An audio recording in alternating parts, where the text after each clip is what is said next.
Hi friends, ಈಗ ಮಂಡಕ್ಕಿ ಅಕ್ಕಿ ದೋಸೆ ಮಾಡೋದು ತೋರಿಸ್ಕೊಡ್ತೀನಿ ನೋಡಿ. ಈ ಗ್ಲಾಸಲ್ಲಿ ಒಂದು ಗ್ಲಾಸಷ್ಟು ಅಕ್ಕಿ ತೊಗೊಂಡಿದ್ದೀನಿ, ದೋಸೆ ಅಕ್ಕಿ. ಇದರಲ್ಲಿ 1.5 ಅಷ್ಟು ಇದು ತೊಗೊಂಡಿದ್ದೀನಿ ಮಂಡಕ್ಕಿ. ಒಂದು ಟೇಬಲ್ ಸ್ಪೂನಷ್ಟು ಉದ್ದು ತೊಗೊಂಡಿದ್ದೀನಿ. ಈಗ ಫಸ್ಟ್ ಎಲ್ಲನೂ ನಾವು ಮಂಡಕ್ಕಿನ ಚೆನ್ನಾಗಿ ತೊಳ್ಕೊಂಬಿಡ್ಬೇಕು, ಯಾಕಂದರೆ ಅದ್ರ ಒಳಗಡೆ ಎಲ್ಲ ಬೂದಿ ಥರ ಮಣ್ಣಿರುತ್ತದೆ.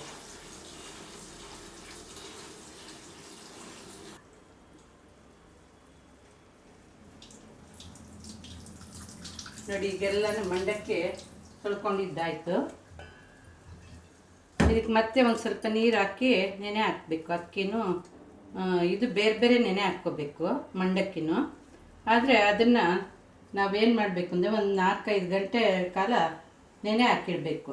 ಅದು ಹಿಂದಿನ ದಿವಸ ರುಬ್ಬಿಟ್ರೆ ತುಂಬ ಚೆನ್ನಾಗಿ ಬರುತ್ತೆ.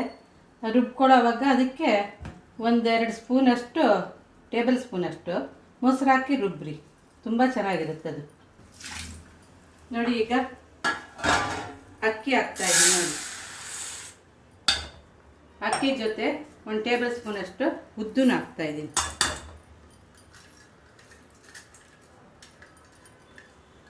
ಇದನ್ನು ಅಷ್ಟೇ 1-2-3 ಸಲ ಚೆನ್ನಾಗಿ ತೊಳೆದಿಟ್ಬಿಟ್ರೆ ಚೆನ್ನಾಗಿ ನೆನ್ಕೊಳ್ಳುತ್ತೆ. ನೀರು ಹಾಕಿಟ್ರೆ ರಾತ್ರಿಗೆ ರುಬ್ಬಿ ಬೆಳಗ್ಗೆ ದೋಸೆ ಹಾಕಿದ್ರೆ ತುಂಬ ಚೆನ್ನಾಗಿರುತ್ತೆ ಅದು.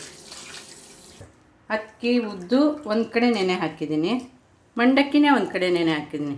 ಇದು ರಾತ್ರಿಗೆ ರುಬ್ಕೊಂಡ್ರೆ ತುಂಬ ಚೆನ್ನಾಗಿರುತ್ತೆ ನೋಡಿ. ರಾತ್ರಿ ನೆನೆ ಹಾಕಿ ರುಬ್ಬಿಟ್ಟಿರೋದು ಇವಾಗ ದೋಸೆ ಹಾಕಲಿಕ್ಕೆ ಅಂತ ತೆಗ್ದೀನಿ ನೋಡಿ. ಈ ಹದ ಬರಬೇಕಿದು.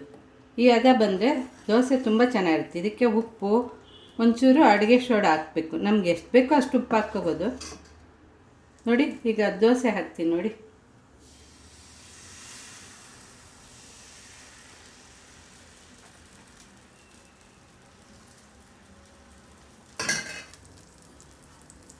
ನೋಡಿ, ದೋಸೆ ಸುಡ್ತಾ ಇದೆ ಈಗ.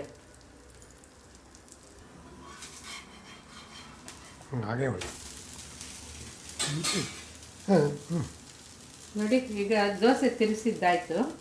ಈಗ ಒಂಚೂರು ಅದ್ರ ಮೇಲೆ ತುಪ್ಪ ಹಾಕೋಣ.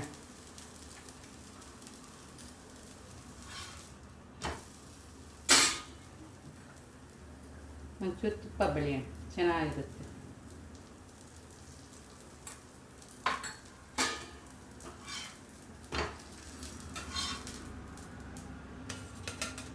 ಈ ಸರ್ವಿಂಗ್ ತಟ್ಟೆಗೆ ತೊಗೊಂಡಿದ್ದೀನಿ.